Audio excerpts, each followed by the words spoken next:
To tell his story, to implement his vision, the director has to be a technician and even an illusionist. This means controlling and mastering the technical process. Our palette has expanded tremendously through a century of constant experimentations.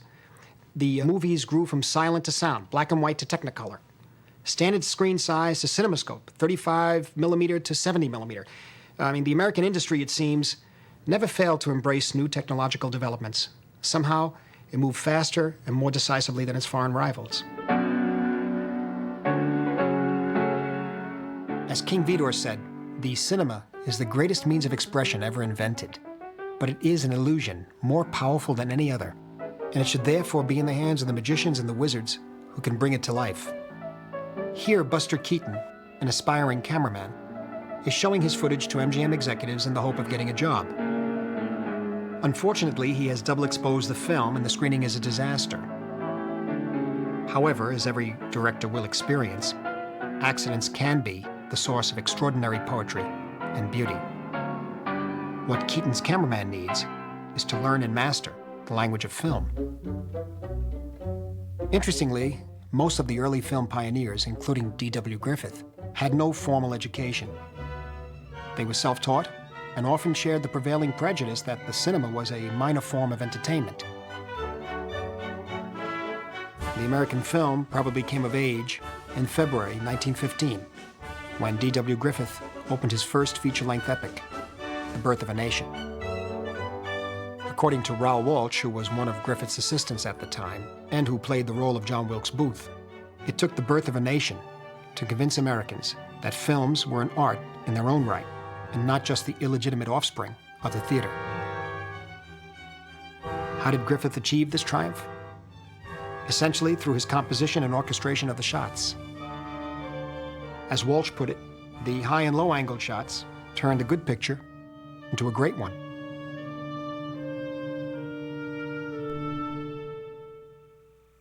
One close-up was worth 1,000 words.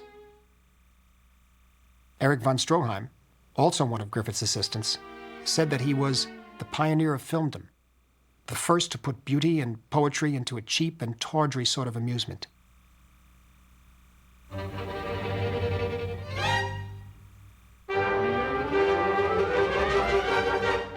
I've always felt that visual literacy is just as important as verbal literacy, and what the film pioneers were exploring was the medium's specific techniques. In the process, they invented a new language based on images rather than words. A visual grammar, you might say. Close-ups.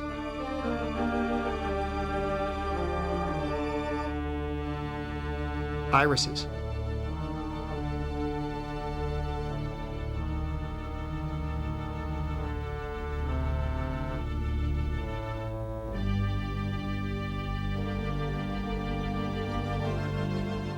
Dissolves.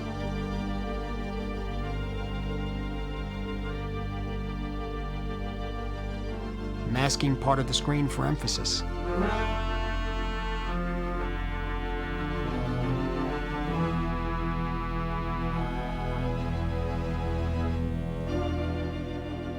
Dolly shots.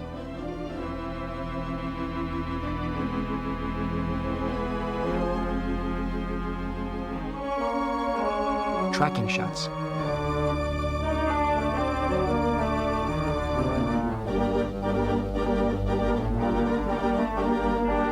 Now these are the basic tools that directors have at their disposal to create and heighten the illusion of reality. When Lillian Gish called D.W. Griffith the father of film, she used the same analogy. She said, "He gave us the grammar of filmmaking."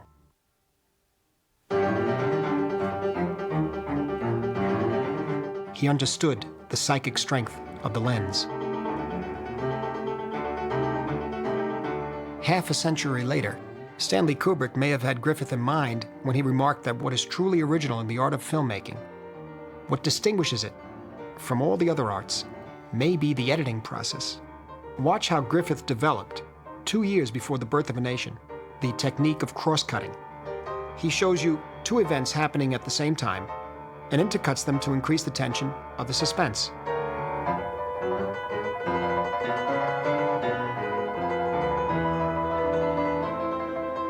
Now, at that time, Griffith had to fight his distributors who feared that audiences would be confused by this innovation.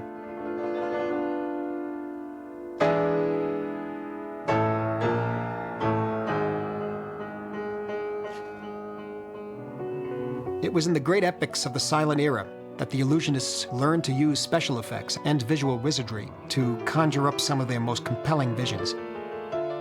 The American tradition of the great spectacle was born around 1915, when D.W. Griffith saw Cabiria, an Italian superproduction. Watched it twice in one night. It inspired him, gave him the audacity to create his masterpiece, Intolerance. Giovanni Pastrone's Cabiria had all the right ingredients: adventure, melodrama, pageantry, religion, extraordinary production design, and striking camera angles and lighting.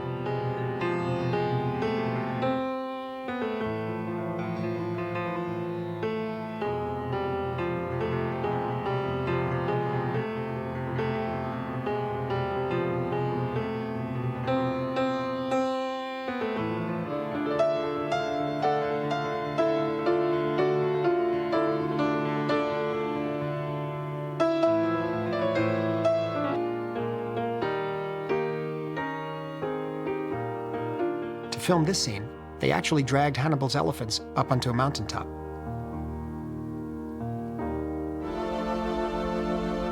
Intolerance.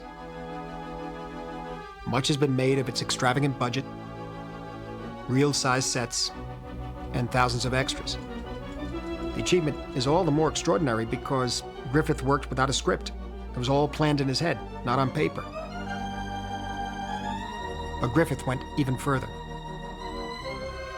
Intolerance was a daring attempt at interweaving stories and characters not from the same period, but from 4 different centuries.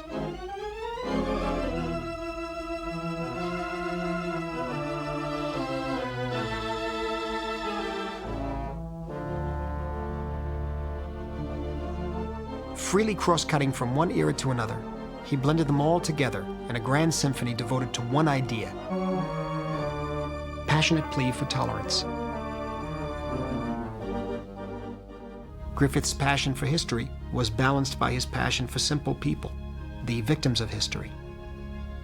In modern-day America, a young woman is deemed an unfit mother because her husband is in jail. Oppression is represented by society matrons, Puritan reformers who want to place her baby in an orphanage.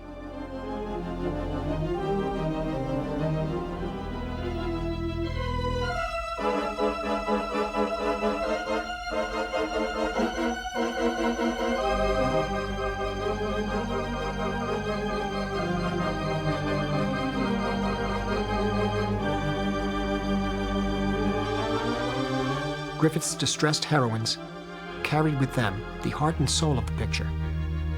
For them, he composed his most eloquent close-ups. Like Griffith, Cecil B. DeMille like to paint on a big canvas. His ambition was to tell an absorbing personal story against a background of great historical events. His first biblical epic was inspired by one simple belief: you cannot break the Ten Commandments. They will break you.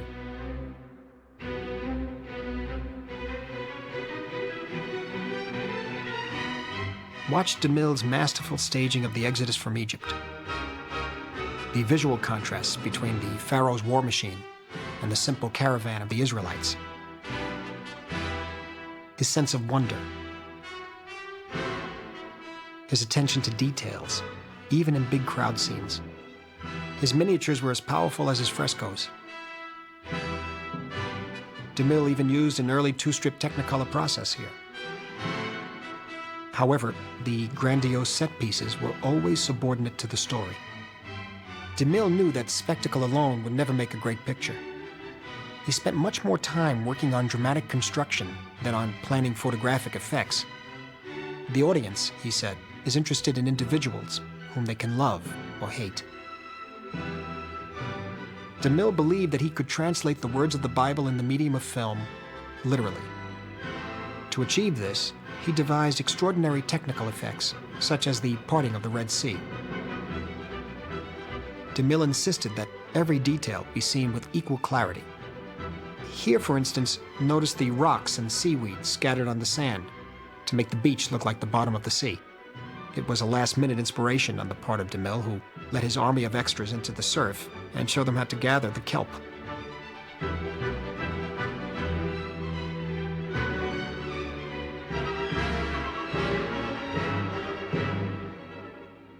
Of course, I never saw DeMille's silent films when I was a boy. His later epics are the ones that made an indelible impression on me. Before the dawn of history, ever since the first man discovered his soul, he has struggled against the forces that sought to enslave him. He saw the awful power of nature arrayed against him, the evil eye of the lightning, the terrifying voice of the thunder, the shrieking, wind-filled darkness, enslaving his mind with shackles of fear. Fear bred superstition. And then there was DeMille's own remake of the Ten Commandments, which I have seen countless times. Look! Look! There! Where he struck the river. It bleeds. The water turns to blood. DeMille presented such a sumptuous fantasy that if you saw his movies as a child, they stuck with you for life. The marvelous superseded the sacred.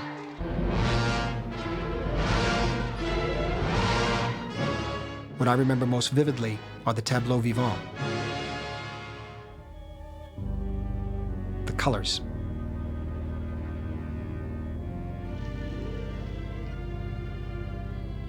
The dreamlike quality of the imagery.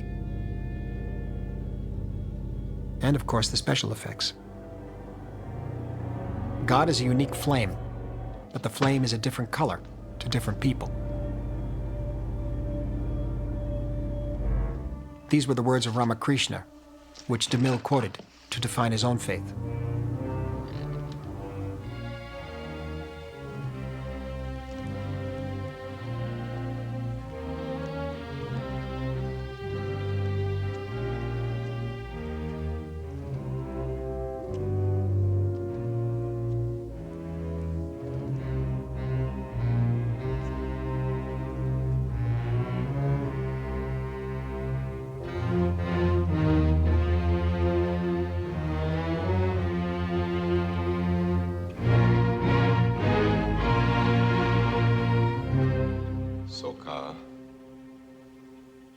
Great lord of the lower world.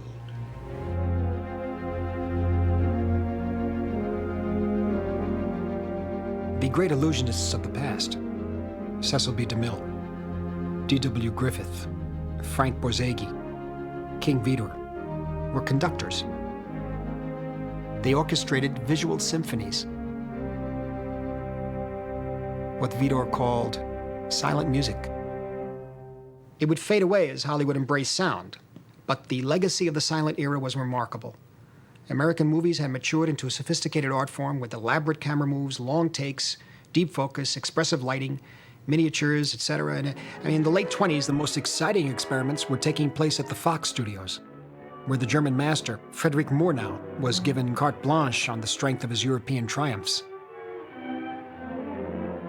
His film Sunrise became the most expensive art film made in Hollywood.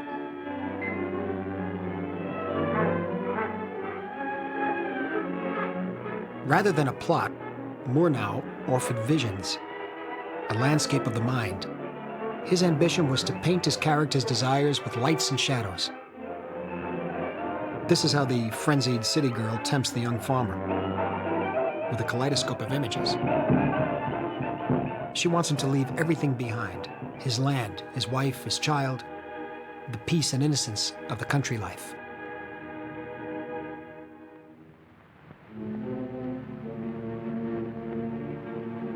The vamp has planted a deadly thought in the young husband's mind. Murnau called Sunrise a story of two humans. This song of the man and his wife is of no place. You might hear it anywhere, at any time. They don't have a name. But you experience every idea, every emotion that visits them. He had George O'Brien's shoes weighted with 20 pounds of lead to give the actor a more threatening presence.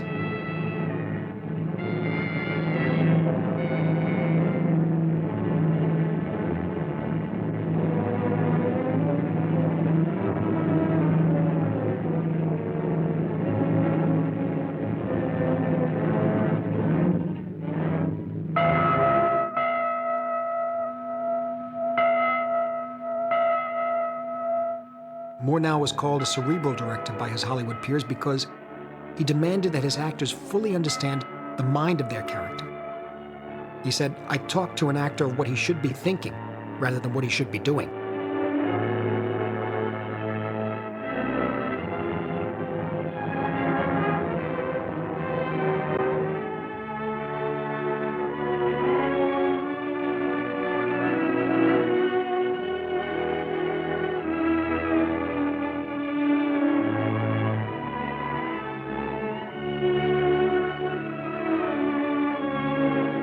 The camera, said Murnau, is the director's sketching pencil. It should be as mobile as possible to catch every fleeting mood. It must whirl and peep and move from place to place as swiftly as thought itself.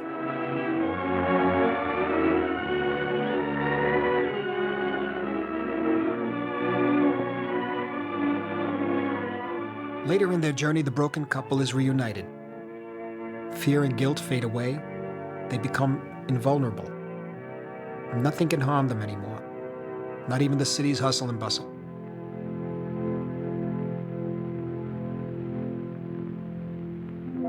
Magically, subjective perceptions take on an objective reality.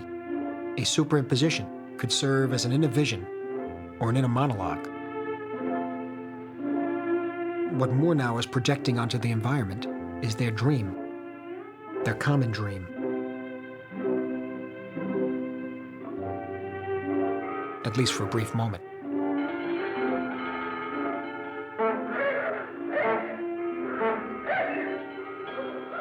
In Sunrise, love and death are intertwined like day and night.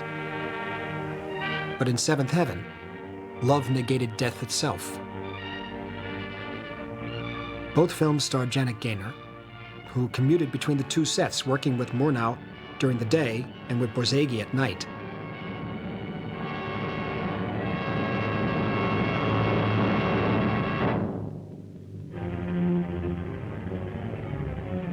She is a street angel. She's saved by Charles Farrell, a street sweeper.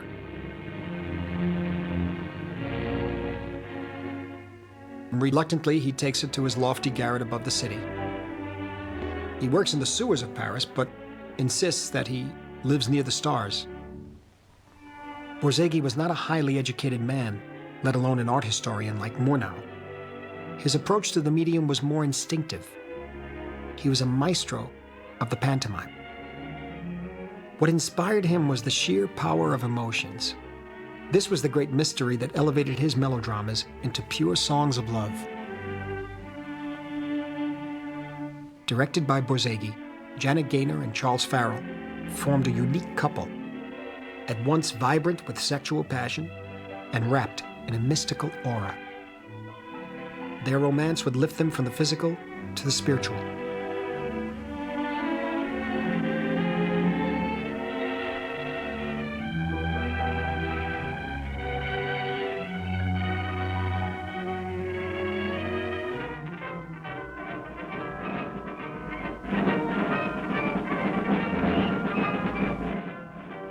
War rips them apart.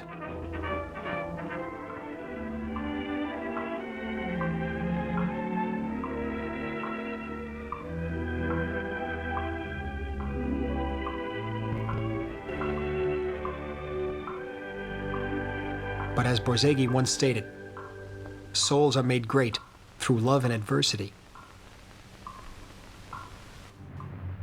Even when he's blinded in the trenches, the lovers remain in daily telepathic communication.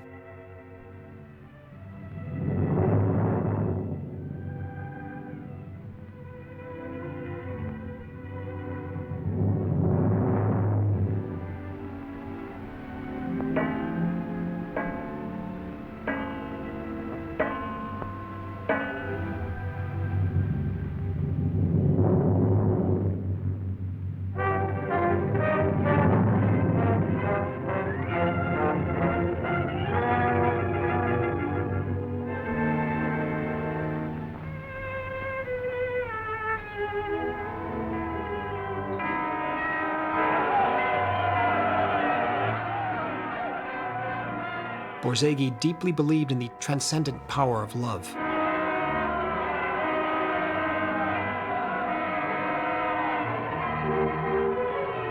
Time and space can be surmounted and abolished. Because Diane refuses to accept Chico's death, she's able to bring him back from the dead.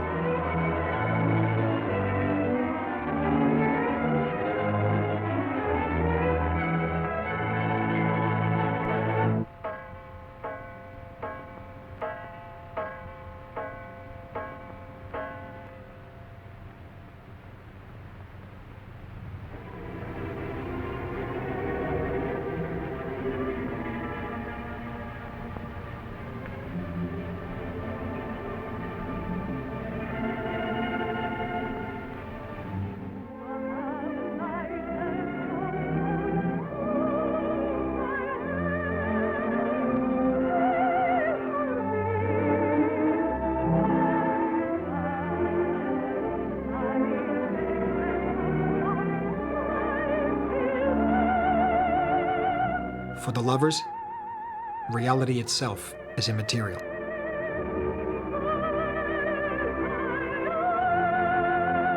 The art of the pantomime had reached its zenith, but the era of sound had arrived.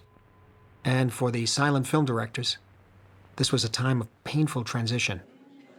Even a script conference called for new skills. We were so imbued and so living in pantomime that a fellow would come in and tell a story to, say, to Thalberg at MGM, and a comedy story particularly, or say Max Sennett, and he'd tell the whole damn story in pantomime. He comes in, and then sock, and everything was like that. It looked like cartoon strips, sounded like. So all of a sudden, we're dealing with dialogue. So I had, from the time I was 12 or 14 or something, thought entirely in terms of images and pictures and movement. I very much, what's an interesting movement? So here we are with words. The studios bowed to the tyranny of sound experts who knew little about filmmaking. At first, they had the cameras enclosed in a soundproof booth, or ensconced in a blimp. As William Wellman put it, creaking floors received more attention than creaking stories. Actors were kept anchored within the range of microphones. Now, these had to be hidden, sometimes in rather obvious props like this lantern in Anna Christie. Gives you the creeps, though. Film historians insisted that at that time, movies stopped moving. But the myth of the static camera has been dispelled now that so many films of the period have been rediscovered. There were directors who refused to be shackled or paralyzed. Directors such as Ruben Mamoulian, Frank Capra, William Wellman, Tay Garnett, all of whom can be credited with getting the camera moving again. Most Tay Garnett pictures of the early 30s feature fluid camera moves and even very long takes. 2 gins for Frankie. Watch how skillfully the camera follows the tray across the dance floor.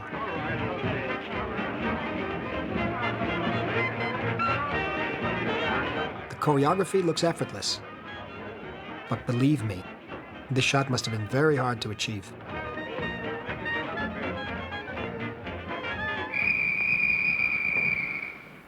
The dreamlike world of the silent film was no more.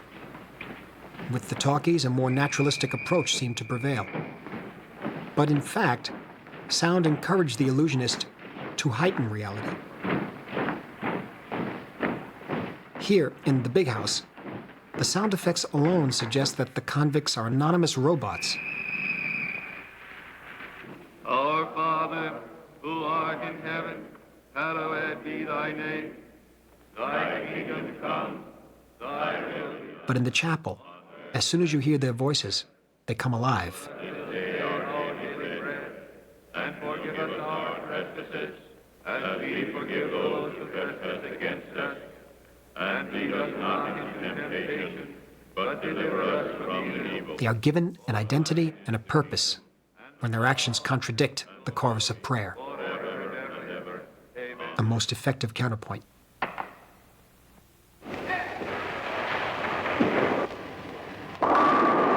Sound can enhance the drama tremendously. Not bad, huh?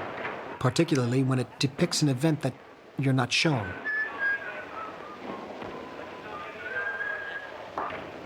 Just watch this one. In Scarface, Howard Hawks demonstrated that sound and visual effects can blend into a deadly metaphor.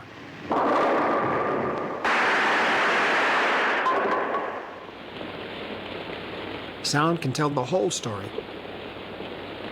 as Wild Bill Wellman proved repeatedly. A poet of stark images and brutal understatements, he loved to jolt, deceive, and even frustrate his audience by depriving them of a spectacular scene.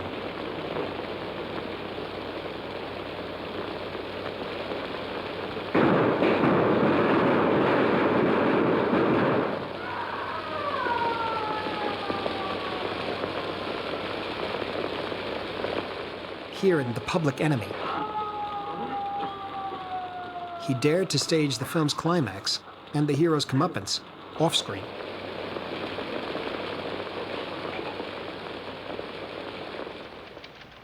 Three-strip Technicolor. In the mid-30s, this dramatically improved process was a wonderful gift bestowed on the illusionist. How's that for an entrance? Perfect. What's happened to you? You're deliberately whipping yourself into a fit of hysterics. Oh, no, I mustn't do that. It might disturb Mother and Ruth or wake up Danny. In the old two-strip Technicolor, the one DeMille used in the silent Ten Commandments, the color blue couldn't be reproduced. But now the three-strip process covered the entire spectrum. Extra-wide cameras could expose 3 negatives simultaneously, each recording one of the primary colors.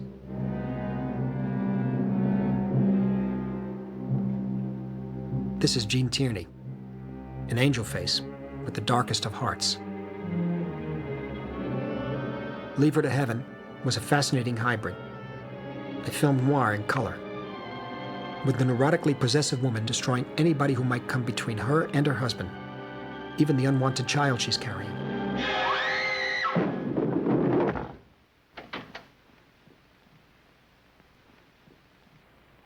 We wouldn't be separated for long. Just a few weeks. No, I'd rather wait. Her husband's younger brother, a paraplegic boy, was in her way too. Now you have to remember that color was rarely used for contemporary drama then. Think you could make it, Danny? Oh, it's a cinch. It was more associated with period pieces and musicals. John Stoll's direction and Leon Shamroy's cinematography conjured up an unsettling, super-realist vision. Don't worry about your direction. I'll keep you on your course. Okay. This was a lost paradise, its beauty ravished by the heroine's perversity. I think I'm getting tired. Take it easy. You don't want to give up when you've come so far. Okay. I'll get my second wind in a minute. Oh. The water's colder than I thought. I ate too much lunch. I got a stomachache. Alan, it's a cramp. Alan, it's a cramp.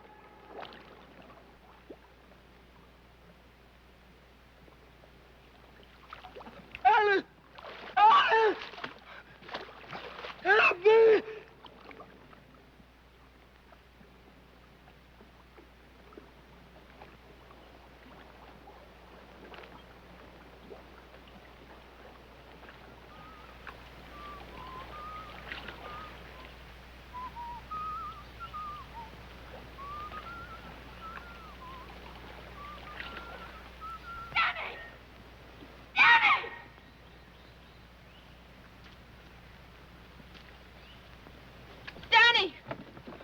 Rather than encourage realism, the Technicolor palette went even further and added flamboyance to the melodrama. The illusionist always knew that color itself can actually play a dramatic role. This is what Nicholas Ray attempted in Johnny Guitar. Joan Crawford was Vienna, Are you satisfied they're not here? No! the outsider, persecuted by the so-called respectable citizens because of her ties to a band of renegades. In this truly offbeat Western, Nicholas Ray reversed the genre's traditional iconography. Black was the color of Mercedes McCambridge and the Vigilantes, while the outcasts were endowed with rich colors, or even pure white. We came for the kid and his bunch. I'm sitting here in my own house, minding my own business, playing my own piano. I don't think you can make a crime out of that.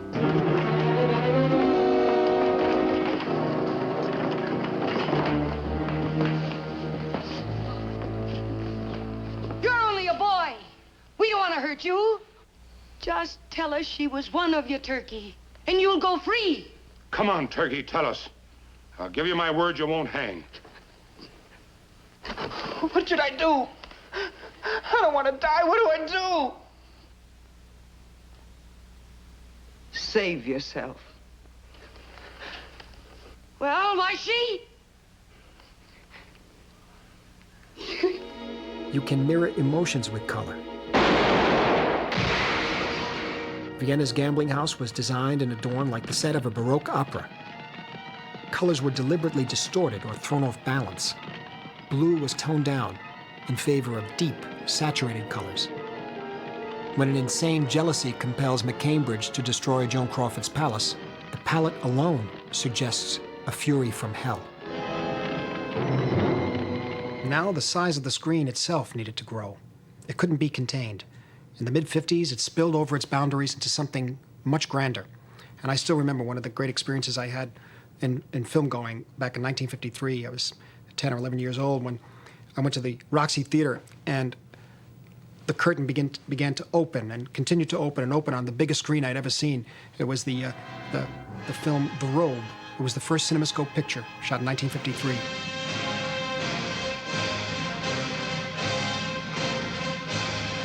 Robe, master of the earth. In the 18th Originally, the new aspect ratio was a commercial gimmick designed to give the film industry an edge over its rival, television. on the foggy coasts of the northern seas. Yet many filmmakers resisted the innovation. It's only good for funerals and snakes, pronounced Fritz Lang.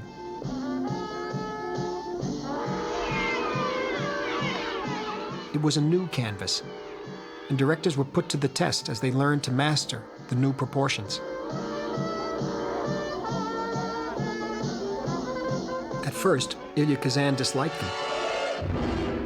But East of Eden showed that CinemaScope could suit an intimate family drama as well as vast frescoes.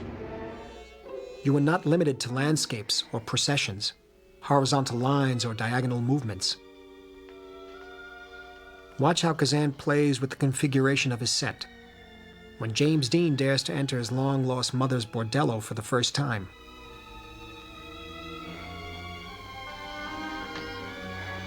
you let me talk to you? Please. I gotta talk to you.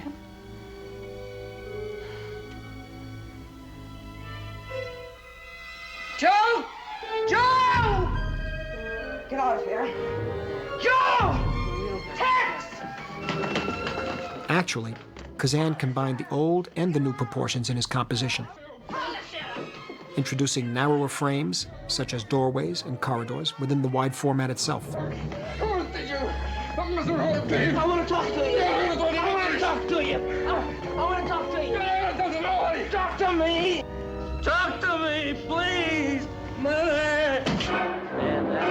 Few were as skilled as Vincent Minnelli in using cinemascope for dramatic effect. Here in the tragic finale of Some Came Running, the actors seemed to blend into their surroundings. I got one of them grammar books from the library. I got it from that teacher who... Whom is the objective? Whom says so? The suspense actually derives from their integration into the environment. You don't know if and when the killer and his unsuspecting prey will come together in the same space. CinemaScope allows Minnelli to deploy a more complex and therefore more threatening image. The more open the frame, the greater the impression of depth, and the more striking the illusion of reality. We're presented with a vibrant, chaotic canvas, and it's up to us to explore and interpret it.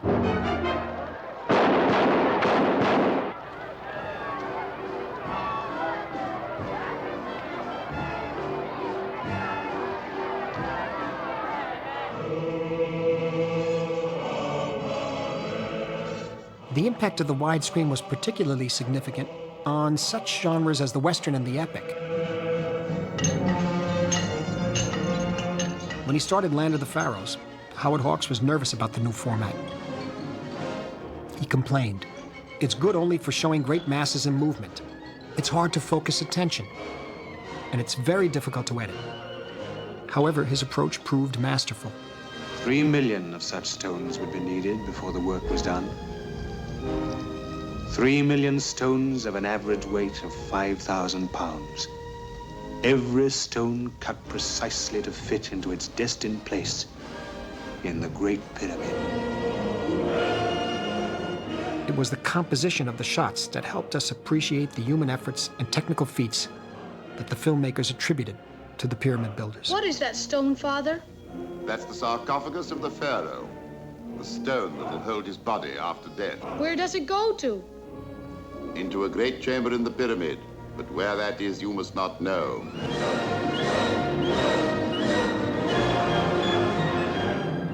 This was like a documentary made on location, 2,800 years BC. The widescreen gave the sense we were really there. This is the way people lived and worked. This is what they believed, endured, and achieved. I just shot it the way you see a thing. I shoot straight forward, too. I don't use any camera tricks or anything. Camera usually is eye height, and the audience sees just what we see.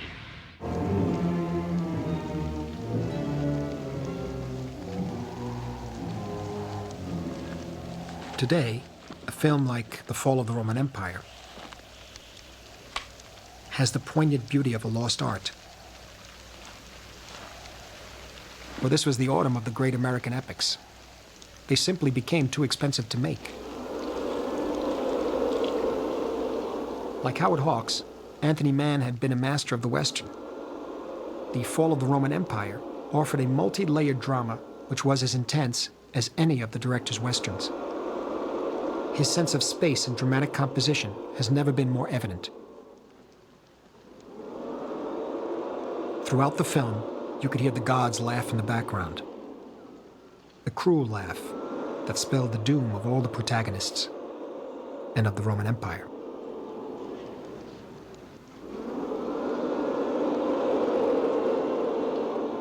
So, is the grand old tradition started by Cabiria and intolerance obsolete?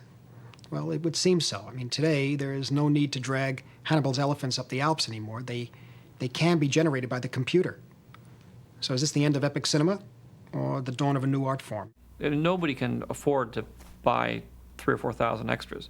It's just not economically feasible anymore because you have to costume them, you have to transport them, you have to feed them, and you move very slowly when you're trying to direct a large group of people like that. So doing that today is next to impossible. But doing it digitally, which is you get a small group of people, say 100 people, and you replicate them and move them around, you can have exactly the same effect for a tenth the cost. We've changed the medium in a way that is profound. It is no longer a photographic medium. It's now a painterly medium, and it's very fluid, so that things that are in the frame you can take out, move, put them over here, and so it's almost like going from 2-dimension to 3-dimension in the dynamic that's been created at this point. There is a misconception that we are surrendering something of art to a technology that will do it for us. That is never the case. But cinema itself is technology, and to say that, oh, well, it can't be an art because it's a mechanical device rushing celluloid through it is as naive as to say, well, you can't create because now it's a computer rushing numbers through it. The technology is always an element of creativity, but it never is the source of the creativity. And so my attitude is to embrace technology as it comes.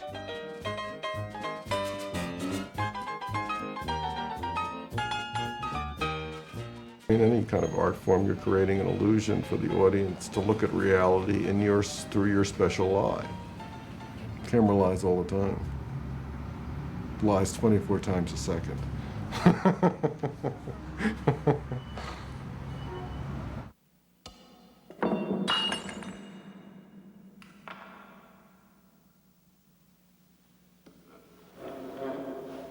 In other words, we're all the children of D.W. Griffith and Stanley Kubrick. Take 2001, the first film to link the camera and the computer in the creation of special effects for the spaceship's journey into the unknown. This was a breakthrough in technical wizardry. Every frame of 2001 made you aware that the possibilities for cinematic manipulations are indeed infinite.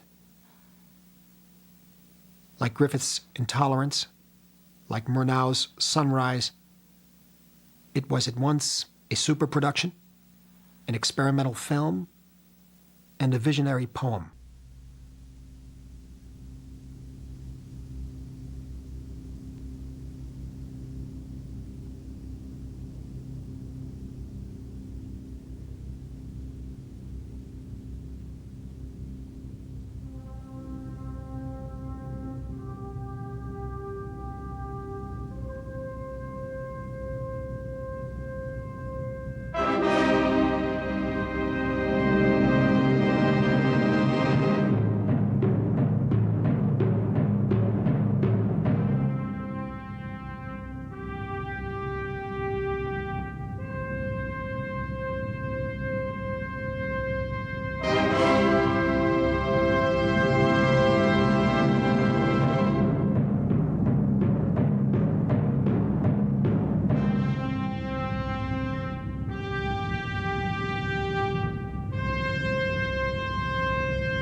Whether the illusion is created through high-tech or low-tech wizardry doesn't really matter. The magic will only be effective if it is carried by a strong vision. And it can be achieved in so many ways. 50 years ago, when he was assigned to a small B film called Cat People, director Jacques Tourneur had practically no budget. And of course, none of today's new technologies. But he knew that the dark had a life of its own. He decided not to show the creature threatening his protagonist. He'd only suggest a presence.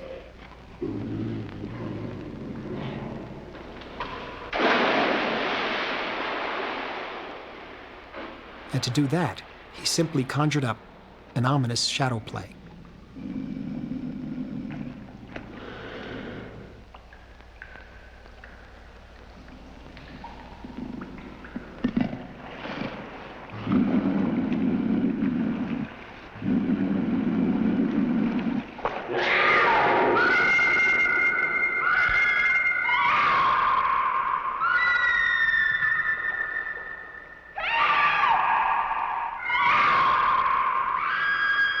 It was a sleight of hand that an early film magician could have performed at the turn of the century. What is the matter, Alice?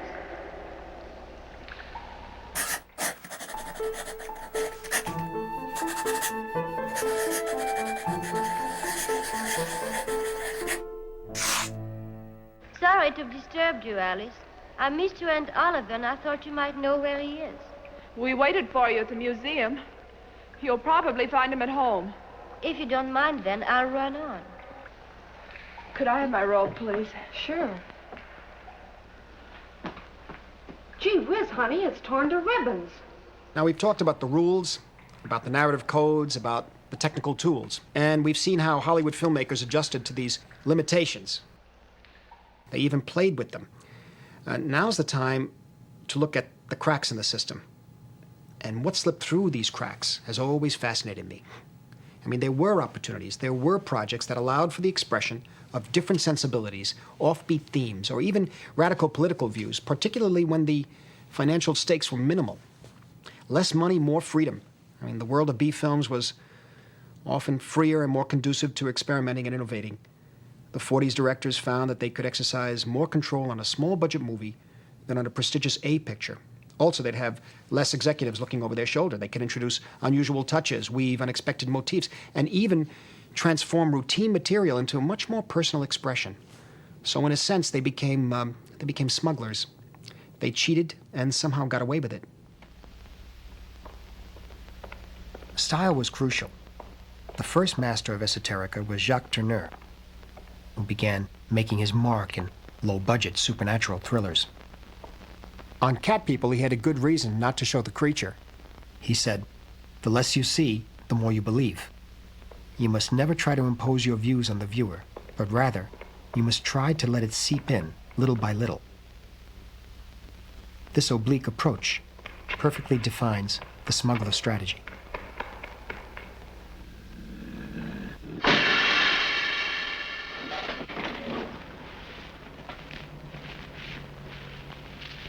Climb on, sister.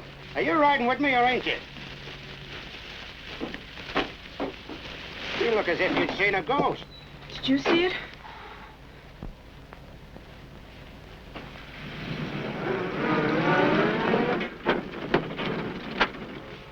The son of pioneer Maurice Tourneur, Jacques Tourneur had the good fortune to find an extraordinary oasis of creative subversion in producer Val Lewton's unit at RKO. Lewton, a former story editor for Selznick, was once described as a benevolent David Selznick. Lewton worked extensively on all of the scripts that he produced, but he never set foot on the set and left the director to his own devices. Look at that woman. Isn't she something? A B film like Cat People only cost $134,000. Looks like a cat. But it touched a chord in America by exploring a young bride's fear of her own sexuality. Moja sestra.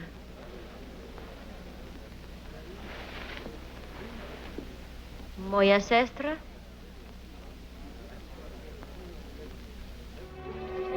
Now, wait a minute. It can't be that serious. Just one single word. She greeted me. She called me sister. When her deepest feelings for her husband are aroused, the heroine is overwhelmed by shame and guilt. She seems to be consumed by a malevolent spirit.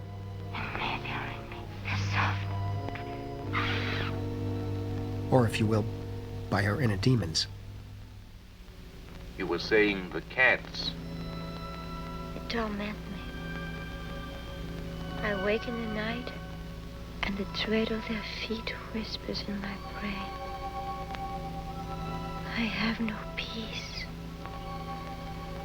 for they are in me. Tourneur's films undermined a key principle of classical fiction. In me? In me? The notion that people are in control of themselves. Tourneur's characters were moved by forces they didn't even understand. Their curse was not fate in the Greek sense. It was not an external force. It dwelled within their own psyche. So in its own way, Cat People was as important as Citizen Kane in the development of a more mature American cinema.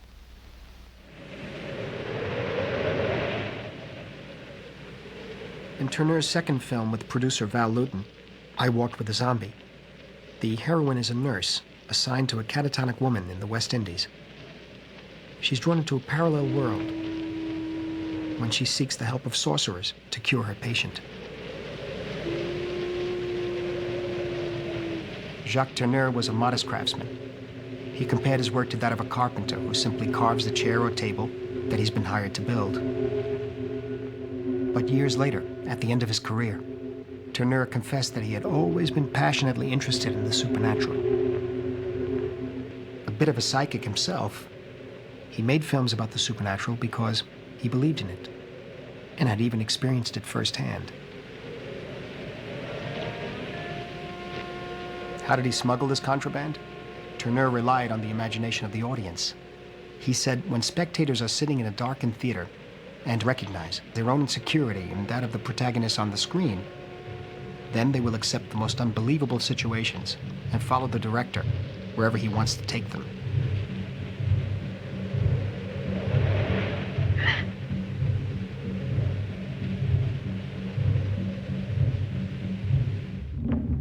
Tourneur's Twilight Zone was a labyrinth.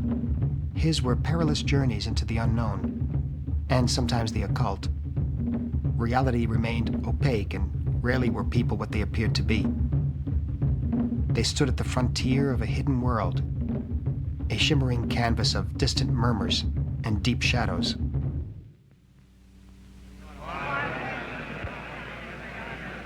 She doesn't bleed. Zombie.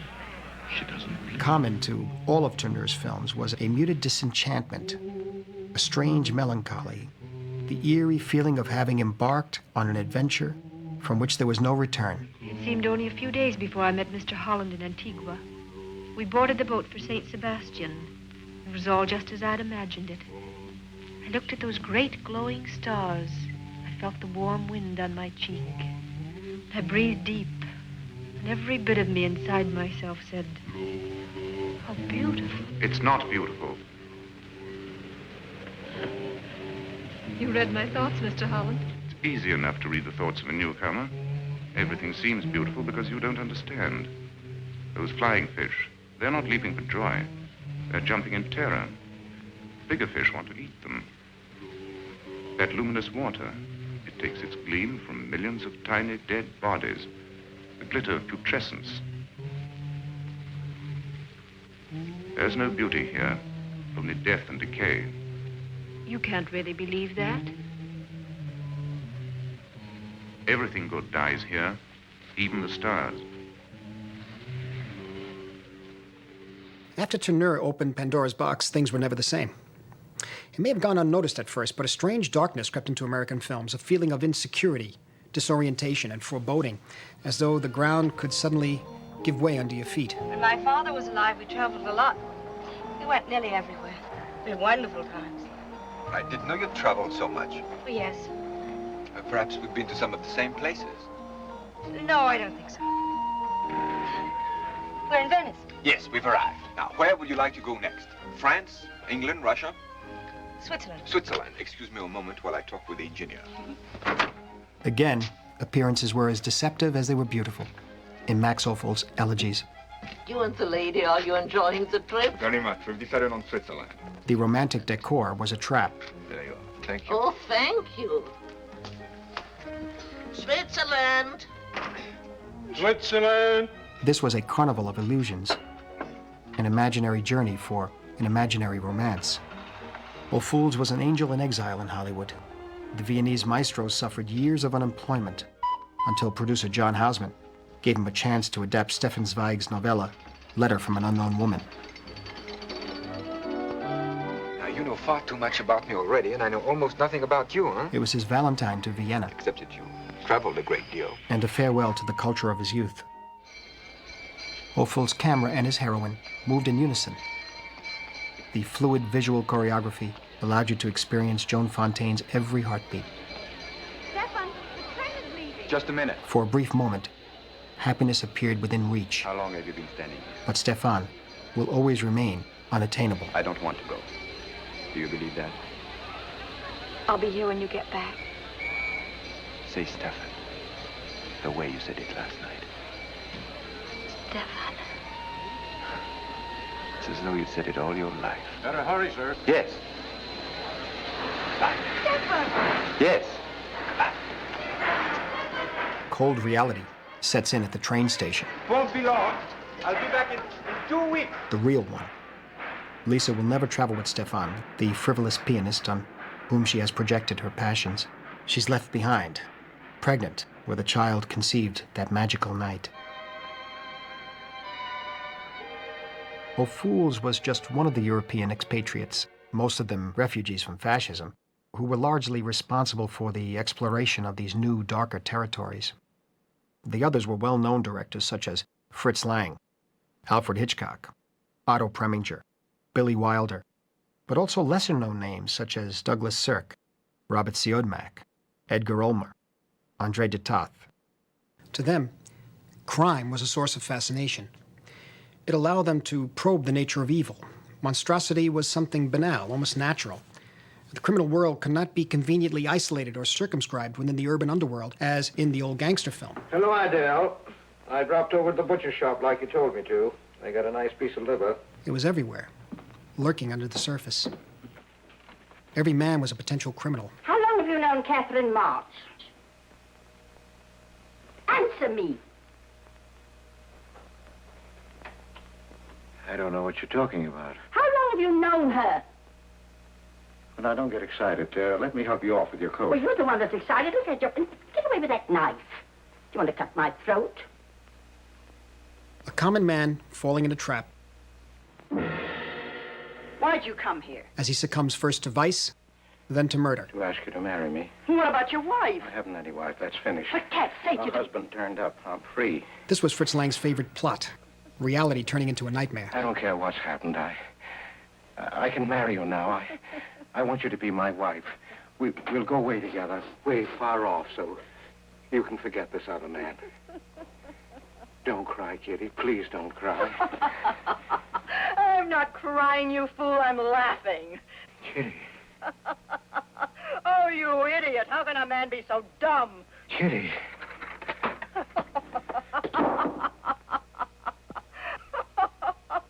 I wanted to laugh in your face ever since I first met you. You're old and ugly, and I'm sick of you. Sick, sick, sick. Kitty, for heaven's sake. You killed Johnny? I'd like to see you try. Why, he'd break every bone in your body. He's a man. You want to marry me? You? Get out of here. Get out. Get away from me. Chris! Chris, get away from me. Chris! Chris! Violence has become, in my opinion, a definite point in a script. It has a dramaturgical reason to be there. You see, I don't think that people believe in the devil with the horns and the forked tail, and therefore they don't believe in punishment after they are dead. So my question was, for me, what are people, and what believe people, or what are people fearing is better? And that is physical pain.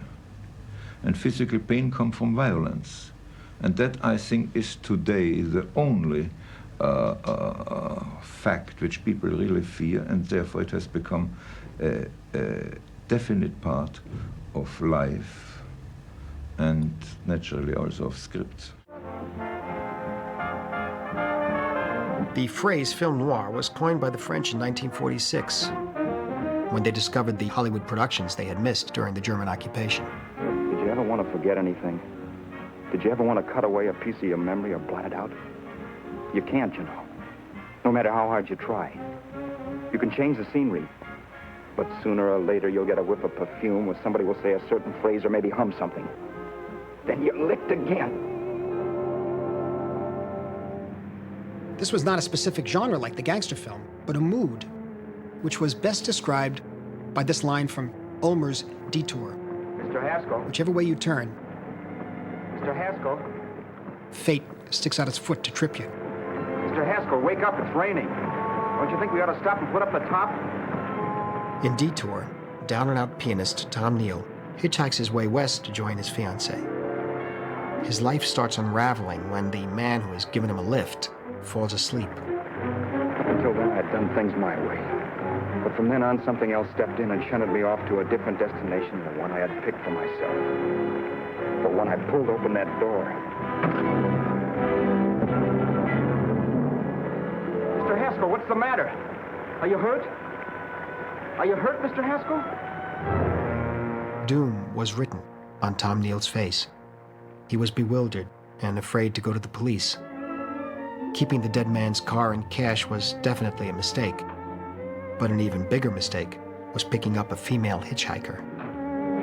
A few hours more and we'd be in Hollywood. I'd forget where I parked the car and look up Sue. This nightmare of being a dead man would be over. Where did you leave his body? Where did you leave the owner of this car? You're not fooling anyone. This buggy belongs to a guy named Haskell. That's not you, mister. It just so happens I rode with Charlie Haskell all the way from Louisiana. He picked me up outside of Shreveport. Detour was shot in 6 days for only $20,000. Vera, open the door. Please open the door. If you don't open the door, I'm going to kick it down, Vera. The director could only rely on his resourcefulness. Vera, don't call the cops. Listen to me. I'll break the phone. In fact, his idiosyncratic style grew out of such drastic limitations. This is why Ulmer's become such an inspiration over the years to low-budget filmmakers.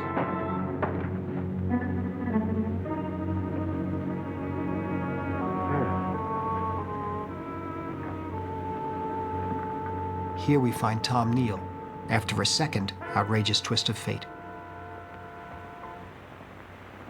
The world is full of skeptics. I know. I'm one myself.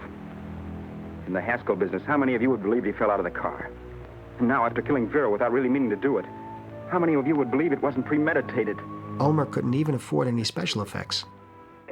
He simply let the shot go in and out of focus repeatedly, an appropriate reflection of the character's disoriented mental state. Vera was dead, and I was her murderer. Murderer. The hitchhiker's journey turned into an ironic morality play. I better not get caught. Film noir showed how quickly an ordinary man could lose it all when he strayed from his path. Lured by the prospect of sinful pleasures, he ended up suffering hellish retribution. Film noir. I don't know, when I make a picture, I never classify it. I say, this is a comedy. I wait until the preview. If they laugh a lot, I say, this is a comedy. Or serious picture or film noir. I never heard that expression in those days. I just made pictures that I would have liked to see. And if I was lucky, it coincided with the taste of the audience. I killed Dietrichson. Me, Walter Neff. Insurance salesman. 35 years old, unmarried, no visible scars. Until a while ago, that is. Yes, I killed him. I killed him for money. And for a woman. Film noir revealed the dark underbelly of American urban life. Its denizens were private eyes, rogue cops, white-collar criminals, femme fatale. As Raymond Chandler said, the streets were dark, with something more than night. This is not the right street. Why did you turn here? What are you doing that for? What are you honking the horn for?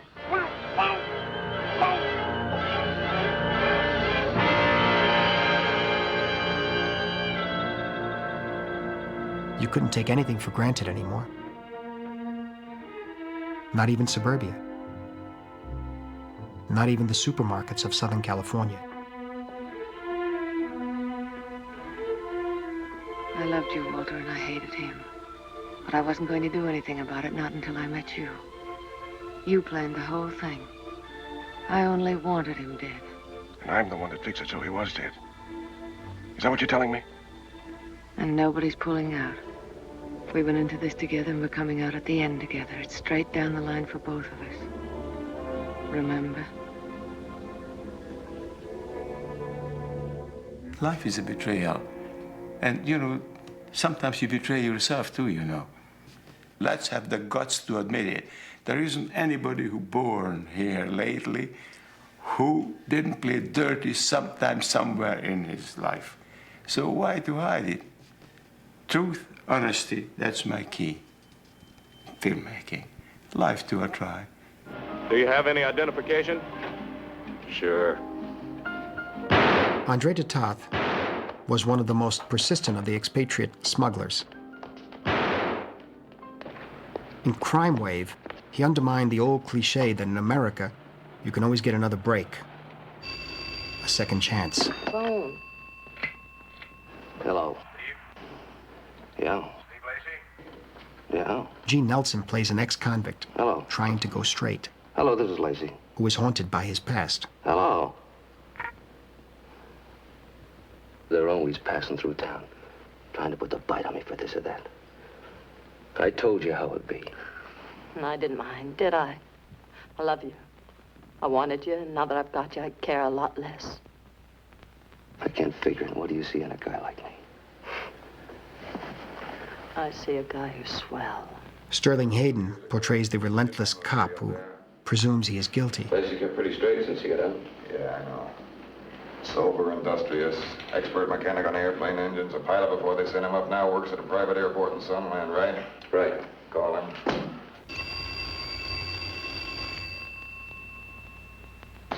Don't answer it, Steve. Let it ring. He'll just want what they all want. Let him think you're away and that you're not here, and he'll leave you alone. Once you've done a bit, nobody leaves you alone. Somebody's always on your back. Steve. No answer. There, you see.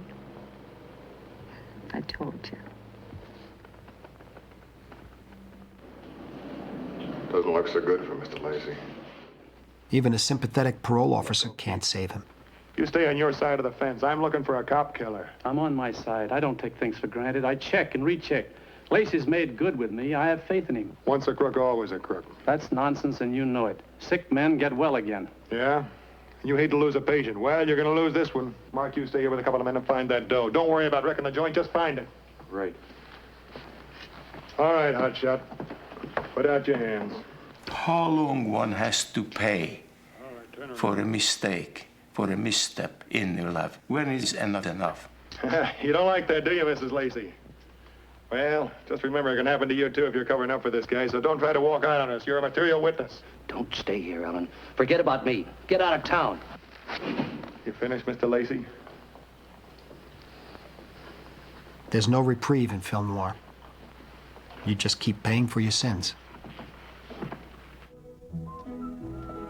Ida Lupino often used film noir visuals, but for her own very specific purposes. In Lupino's films, it was young women who went through hell when their middle-class security was shattered by a traumatic experience. Bigamy, parental abuse, unwanted pregnancy, rape. Taxi! Taxi! Lupino would force the audience to experience, from the inside, the ordeal of her heroines. Please! Please, somebody help me!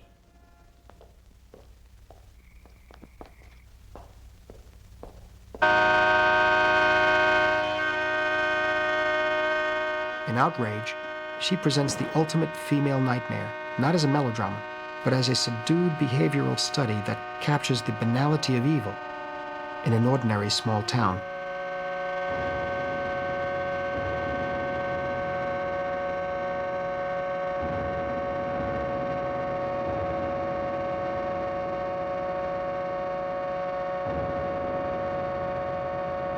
In an unusual move, actress Ida Lupino had become a director in 1949 because she'd been suspended by Warner Brothers. She seized the opportunity to form a production company with her husband, Collier Young. They developed their own projects, making a policy of discovering young talent and tackling unglamorous subjects such as the rape and outrage. I couldn't move. I couldn't move. How tall was he, dear? Take him away! Beyond the horror of the crime, Ida Lupino illuminates the changes in the psyche of the victim, a wounded young woman who's about to be married, but now has to learn how to overcome her pain and despair. Go on. Take a good look. Go on, all of you! Hey, Annie. I'm asking you to marry me now. Or didn't you hear me? Yes, I heard. Well? No.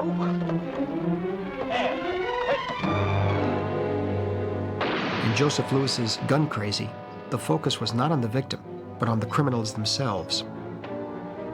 You were compelled to share their fear and even their exhilaration. The audience was pulled into the action and became an accomplice. Well, you can't shoot a man just because he hesitates. Well, maybe not, but you can sure scare him off like that hotel clerk. No, Laurie, I just don't... Bud, you know something? What? I love you.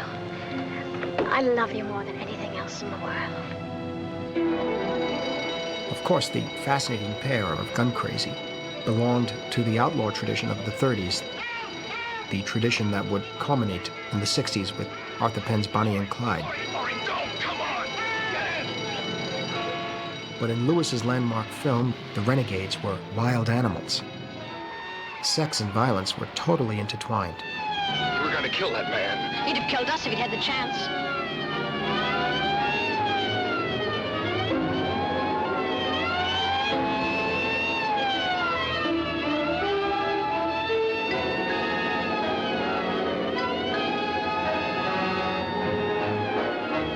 Shoot! Why don't you shoot?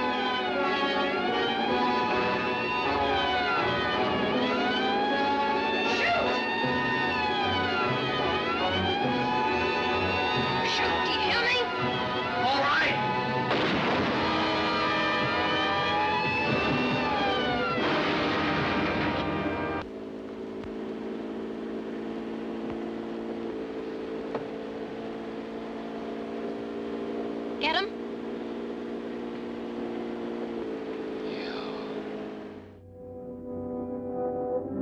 First and foremost, film noir was a style. It combined realism and expressionism, the use of real locations and elaborate shadow plays.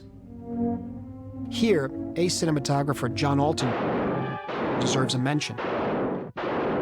The Hungarian-born master painted with light. This was the title of his 1949 textbook, which we were still using as students in the 1960s. Extreme black and white contrasts, isolated sources of lighting, ominous camera placement, deep perspective. The most striking examples of Alton's work are found in Anthony Mann's early films, such as this film, T-Men, and in the same year, Raw Deal. 5 or 10 minutes, we'll be pulling out. Pulling out for a new country. Leaving everything behind. Maybe we can make a different life for ourselves in South America. Good life. Why didn't he stop talking? When the clock stopped moving, he was singing everything I'd ever wanted to hear. All my life. The lyrics were his, all right. But the music, Anne's. And suddenly I saw that every time he kissed me, he'd be kissing Anne. Every time he held me, spoke to me, danced with me, ate, drank, played, sang, it would be Anne. Anne. Anne! These were small B productions where Alton was free to experiment and often took unusual risks. Busy little man, eh, Snooper? Almost had you. All of you. Tony. And you, Vanny. So smart.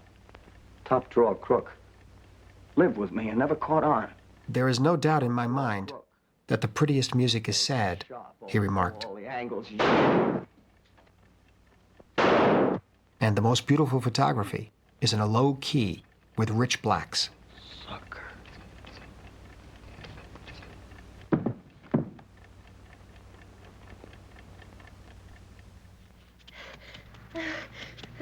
The paranoia of film noir reached its high point with Robert Aldrich's film Kiss Me Deadly.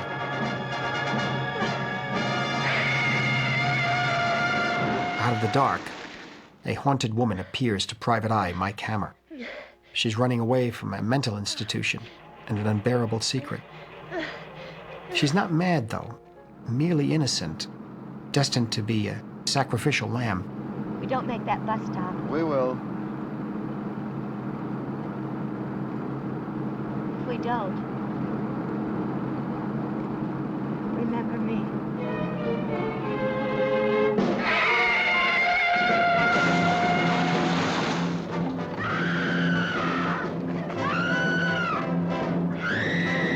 Stylized lighting and composition conveyed a deranged world.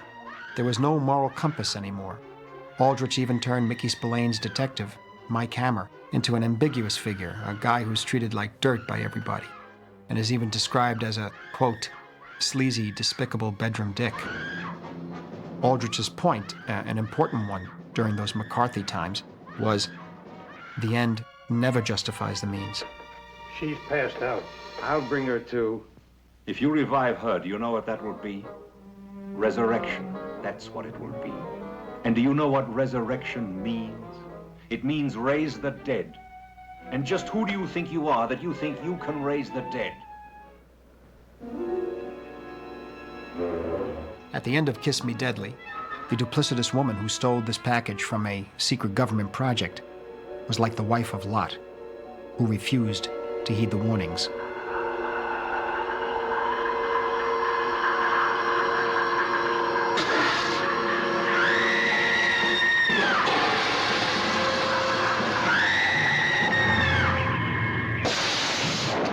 Aldrich's tale led to a few cryptic, threatening words. Manhattan Project, Los Alamos, Trinity.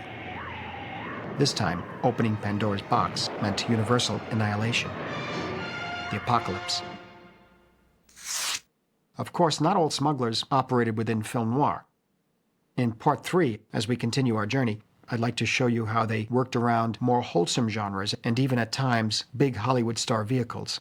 We'll also look at a different breed of directors, those who attack the system head on, the iconoclasts.